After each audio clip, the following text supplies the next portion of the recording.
Em que momento processual a parte poderá requerer a desistência da ação?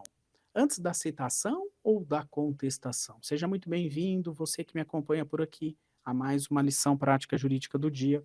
Hoje a nossa lição é a de número 148, de um total de 365. Muito obrigado pela sua presença. Você que sempre está por aqui, você sabe que constantemente eu posto um áudio com uma lição prática jurídica voltado a como vencer o processo de conhecimento ou como obter sucesso na defesa do executado. E hoje vamos falar sobre desistência da ação.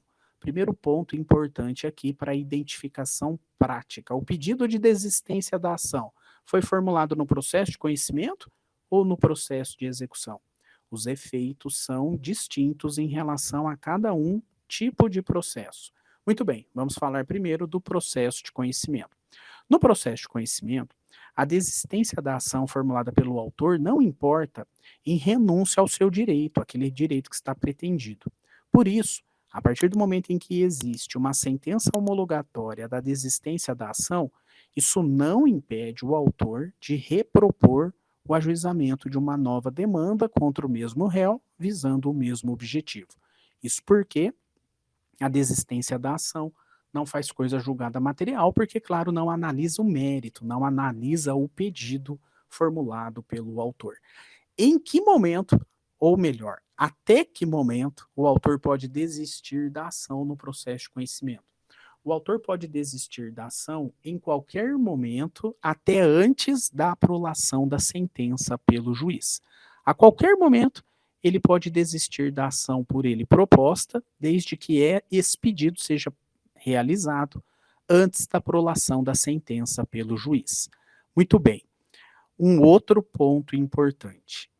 A desistência da ação, ela pode ser feita pelo autor e só isso bastará para que a ação seja extinta caso ainda não tenha no processo a contestação apresentada pelo réu. Portanto, a desistência da ação pelo autor independe do consentimento do réu até o momento em que ele apresenta a contestação à defesa.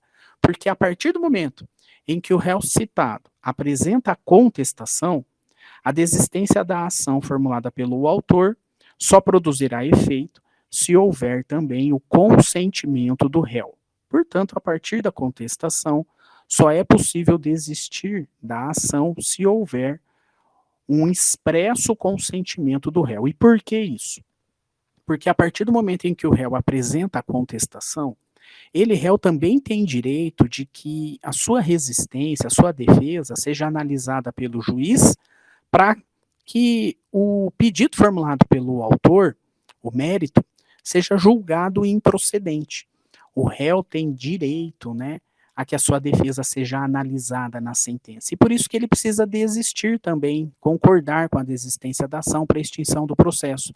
Se ele não quer a desistência da ação, ele quer que seja analisada a defesa que ele apresentou na contestação, justamente porque essa defesa vai levar à improcedência do pedido, basta que o réu não concorde com a desistência da ação, que a ação não será extinta. Para isso, então, ele tem que concordar expressamente, ele tem direito ao julgamento de mérito caso não concorde.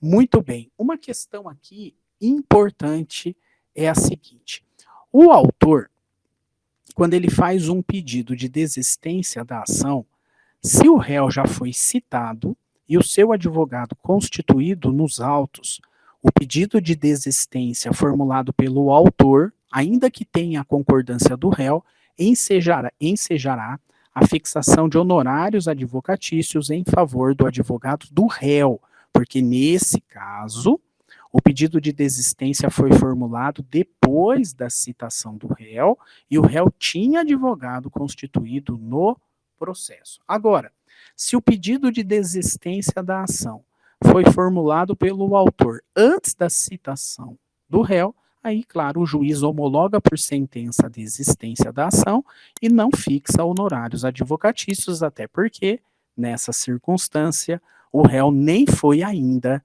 citado. Muito bem, agora, se o processo for um processo de execução, a figura muda um pouquinho, os efeitos também. Por quê? Porque no processo de execução, nós temos uma lide, um litígio, cujo objeto é a satisfação de um direito que já está definido no título executivo. O título executivo judicial ou extrajudicial. E lá no processo de execução, o artigo 775 do Código de Processo Civil diz expressamente que o exequente, o credor, ele tem a possibilidade de desistir da execução sem a anuência do executado. O executado não precisa concordar em nenhum momento com o pedido de desistência formulado pelo exequente. Em outras palavras, o exequente, o credor, ele tem a livre disponibilidade do processo de execução. E por quê? Porque o direito já está definido. O direito pertence ao credor, ao exequente, porque é ele o titular do crédito, né, da obrigação que está estampada no título executivo. Portanto, o exequente tem o direito de desistir de toda a execução ou de apenas alguma medida executiva sem qualquer anuência do executado. No processo de execução, essa anuência não é exigida pelas disposições, né, do próprio Código de Processo Civil. Então, essa é uma diferença muito importante entre o processo de conhecimento e o processo de execução. Claro que se o exequente, né, ele desiste da ação de execução, o ônus das custas processuais será do exequente, e se o executado tem advogado constituído no processo, foi citado e tem advogado constituído no processo, o advogado do executado terá direito de receber honorários sucumbenciais em razão da desistência formulada pelo exequente. Uma outra questão importante que surge aqui é a seguinte: mas e se o executado, professor, apresentou embargos à execução ou impugnação ao cumprimento de sentença? Caso o exequente desista da ação de execução, isso também produzirá efeitos nos embargos à execução ou na impugnação ao cumprimento de sentença? Bom, se essas defesas, né, versarem exclusivamente sobre questões processuais, elas também serão extintas com a homologação da desistência da execução.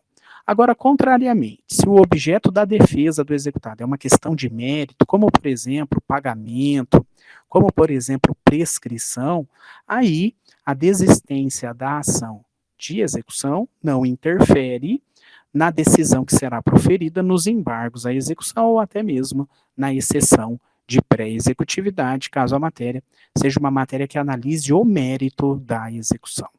Maravilha? Então é isso. As diferenças essenciais aqui para a desistência da ação no processo de conhecimento e também no processo de execução. Essa foi a nossa lição prática jurídica do dia. Fiquem com Deus. Até a próxima. Valeu, pessoal.